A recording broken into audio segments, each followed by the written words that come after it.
এতেকাফ ভেঙে যায় কি কি কাজ করলে? এতেকাফ ভেঙে যায় এতেকাফ করার পর কেউ যদি মসজিদ থেকে শরিয়া গ্রাহ্য ওযর ছাড়া বের হয়ে যায়। এতেকাফ করতে আসছেন, এতেকাফ করতে আসার পরে আপনি বাহিরে চলে গেছেন, একটু মার্কেটিং করা দরকার ঈদ সামনে, তাহলে আপনার এতেকাফ ভেঙে যাবে। শরিয়া গ্রাহ্য ওযর কি? আপনি ওয়াশরুমে যাওয়া লাগছে, এই জন্য আপনি যেতে পারেন। আর ওয়াশরুমে যেও আপনি আড্ডাবাজি করতে পারেন না। ওয়াশরুমে গেলেন, যে সেখানে আপনার দোস্তের সাথে দেখা, আরে দোস্ত কিরে কি অবস্থা, আপনি এতেকাফে আছেন, এটা আপনি করতে পারেন না। দ্রুততার সাথে ওয়াশরুমের কাজ সেরে চলে আসবেন। এর বাইরে মসজিদে যাওয়ার আমাদের নেসেসারি একেবারে খুব না হলে নয় এরকম আমাদের ইম্পর্টেন্ট নিড বা প্রয়োজন আর কি আছে? খাওয়া দাওয়া আছে। খাওয়া দাওয়া আজকের যুগে বিশেষ করে এমন জায়গা খুব কম আছে যেখানে খাবার মসজিদে দিয়ে যাওয়ার মতো ব্যবস্থা একেবারে নাই।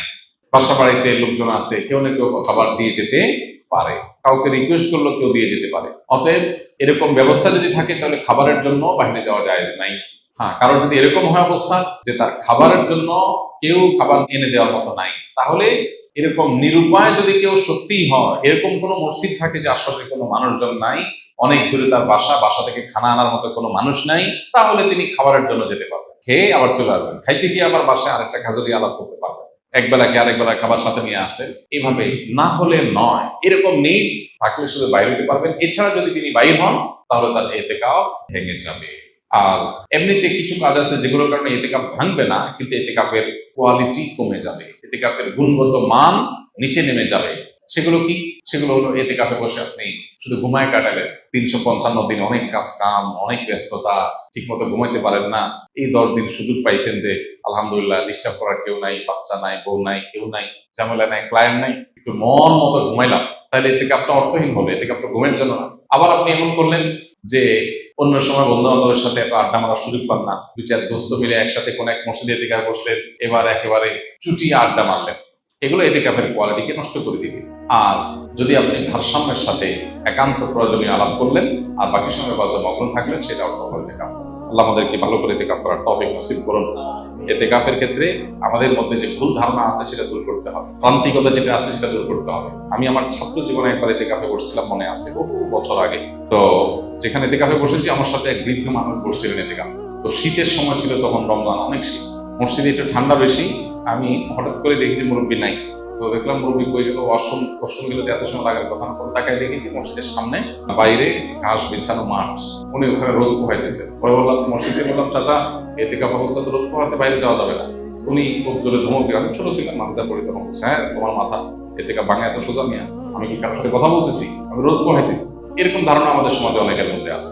আরেকজনকে আমি দেখছি, আমি আমার মসজিদে, উনি এতেকাফ করতে আসছেন, পরে হঠাৎ দেখি নাই, অনেকক্ষণ পরে আসছে, কেউ কই আসেন, বলে আমি ধান রোদ দিতে গেছিলাম, ধান শুকাইতে গেছি, ধান টান শুকায় আবার উনি চলে আসছেন।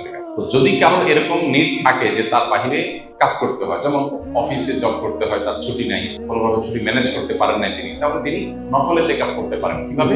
মসজিদে গাঠি বসকা থাকলো, যখন বাইরে চলে গেলেন তার এতেকাফ শেষ হয়ে গেল, যখন ঢুকলেন যতক্ষণ থাকলেন তখন এতেকাফের নিয়ত করে থাকলেন, রাতের ইবাদতটা মসজিদে ভালোভাবে হয়, বাসার চাইতে সে নিয়তে থাকলেন, এটা হতে পারে। কিন্তু সুন্নাহ মাসনুন যে এতেকাফ, সেটা হলো পরিপূর্ণ সময়টা, দিন রাত পুরোটা সময় মসজিদে থাকা। নারীদের জন্য রমজানে এমন বিশেষ কি আমল আছে যা আখিরাতে মুক্তির পথ হবে? রমজান মাসে আমাদের জন্য, সবার জন্য যে কমন আমল আছে, সকল গুনাহ থেকে বেঁচে থাকা, চোখের গুনাহ, কানের গুনাহ, মনের গুনাহ, এগুলো থেকে বেঁচে থাকা, এটা নারী পুরুষ সকলের জন্য প্রযোজ্য। এটা রমজানের সবচেয়ে গুরুত্বের সাথে আমাদের করা উচিত। তাকওয়া চর্চা মাকসাদই হলো এটা। এর পাশাপাশি কোরআন কারীমের তেলাওয়াতে বেশি মনোযোগ দেওয়া দরকার। মা বোনরা বাসাবাড়ির কাজের জন্য তারা অনেক সময় ধরে কাজে ব্যস্ত থাকতে হয়, সেজন্য তারা কাজের ফাঁকে ফাঁকে জিকির, আজকার, তাসবিহ, দুরূদ, আল্লাহর স্মরণ, এই জিনিসগুলো তারা বেশি বেশি করে করতে পারেন।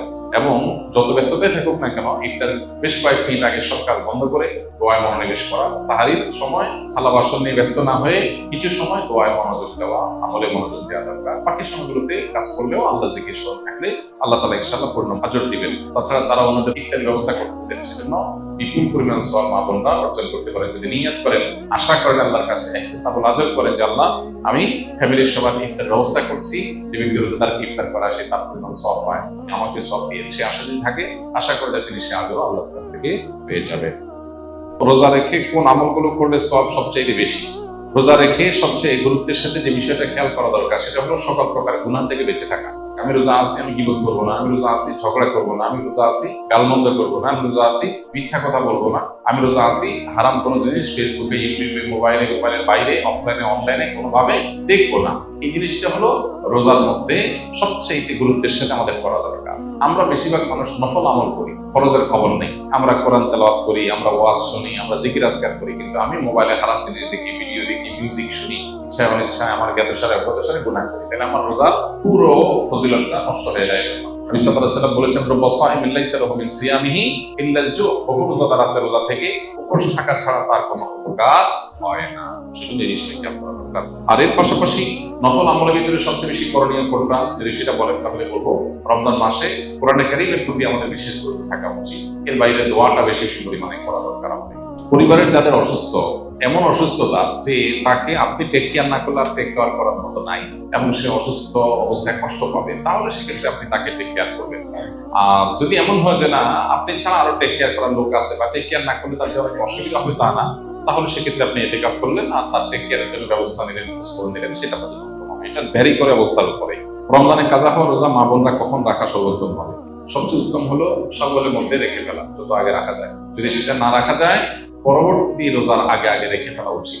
আয়েশা রাদিয়াল্লাহু তাআলা আনহা তার ভাঙতি যে রোজাগুলো হতো সেগুলো তিনি পরবর্তী রমজানের আগে শাবান মাসে রেখে ফেলতেন।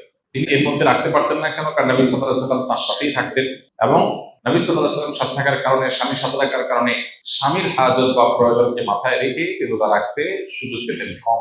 এদিকে শাবান মাসে নবী বেশি বেশি নফল রোজা রাখতেন, ওই সুযোগে তিনি তার রোজাগুলো রেখে ফেলতেন। এই জন্য শেষ সময় হলো পরবর্তী রমজান রাখ। কোনো কারণে যদি সেটাও কেউ না পারে, তারপরে রাখলেও আদায় হয়ে যাবে।